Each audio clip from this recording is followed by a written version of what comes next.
L'Association des femmes chrétiennes de la mission évangélique Tabernacle de Dieu ont tenu leur première édition révisée pour imparter ce 6 août 2023 avec pour thème les femmes de l'Église et dans la société. Une conférence débat animée par des servants de Dieu de renom. Un moment d'édification pour plusieurs femmes, à savoir comment une femme doit se comporter à l'Église, la différence entre une femme chrétienne et une femme païenne. Soulignons d'abord que nous avons deux catégories de femmes à l'Église. Nous avons deux catégories de femmes à l'Église. Nous avons d'abord la femme chrétienne. Dans l'Église, nous avons la femme chrétienne.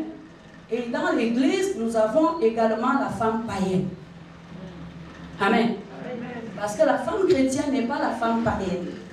Nous savons ici que la femme chrétienne, quand on dit chrétien, cela signifie faire comme Christ, imitateur de Christ, marcher avec Christ, croire en Christ. Mais maintenant, nous remarquons que toutes les femmes ne croient pas en Christ, toutes les femmes ne sont pas attachées à Christ, toutes les femmes ne font pas comme Christ. À ce moment-là, elles deviennent des femmes païennes. Nous pouvons d'abord voir que la femme chrétienne doit d'abord ramener la femme païenne à Christ pour qu'elle soit transformée. En d'autres termes, qu'elle passe de Marthe à Marie.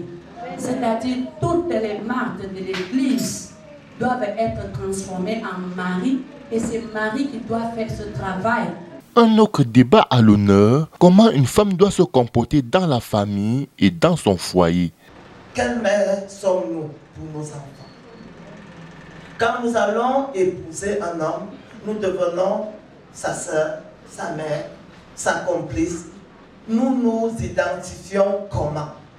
Cette femme-là qui a appris à ne plus être Vasti, parce que la femme qui est arrivée à l'église qui était Vasti là, quand elle arrive maintenant dans son ménage, elle dit hey, Vasti a perdu le mariage parce qu'elle s'est mal comportée. Moi-même, je me comportais mal hier. Il faut que je change. Je ne peux pas me retrouver dans la situation de Vasti. Rien n'est acquis. Alors, tu vois comment l'Église transforme une femme et quand elle se retrouve dans la famille, ce n'est plus la même femme. Quand nous nous retrouvons en famille, parce que nous sommes enseignés tous les jours, parce que nous sommes encadrés, nous devenons donc des mêmes modèles. Tout le monde dit vraiment, les enfants de ma mère Esther, oh les enfants de ma mère Isabelle, les enfants, ils sont bien éduqués, oh, ils sont respectueux, c'est parti du socle familial. C'est parce que cette femme-là a une bonne assise qu'elle peut aussi transmettre. Et cette même femme, ou c'est une très bonne épouse, elle est très bonne épouse, pourquoi? Parce qu'elle a appris que l'impudicité ne sert à rien. La femme est une femme vertueuse. Elle ne peut pas se livrer à n'importe qui. Elle ne peut pas se livrer n'importe comment. Elle sait que son corps, c'est pour son mari. Son corps n'est pas une marchandise. Quand on est au plus offrant, ça, on l'apprend à l'église. L'apôtre Josué est venu encourager les femmes avec quelques conseils. Quand on a parlé de la femme chrétienne dans l'église et dans la société, c'est-à-dire quoi? Une femme doit d'abord être chrétienne. Chrétienne, c'est-à-dire que comme Christ semblable à qui c'est un combat sur une course que nous avons lancé. C'est que tu dois faire des efforts de ressembler à Christ au maximum. C'est qu'une femme chrétienne doit chercher à vivre comme Christ, comme la Bible nous enseigne. Elle ne va pas chercher à se comparer. Aujourd'hui, les femmes, leur modèle, ce n'est plus la Bible, c'est plus Christ. C'est devenu la télévision. C'est devenu des séries. Les choses que tu vois à la télévision, c'est ça que tu veux reproduire dans ta maison, dans ton lieu de service. Même devant ton mari, pour ceux qui en ont. Ça ne peut pas t'aider. Amen.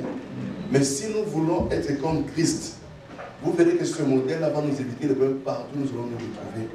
Que ce soit dans l'église, que ce soit dans la société, que ce soit dans la famille. Parce que la plupart, Dieu nous a fait grâce que dans le tabernacle, la plupart de nos fidèles sont des travailleurs, hommes ou femmes. C'est-à-dire quand vous prenez le modèle du Christ, vous verrez que même dans la société, vous aurez moins de problèmes. Une cérémonie belle en couleurs, riche en enseignements, plusieurs cadeaux ont été remis aux femmes qui ont été distinguées pendant leur dévouement à l'Église.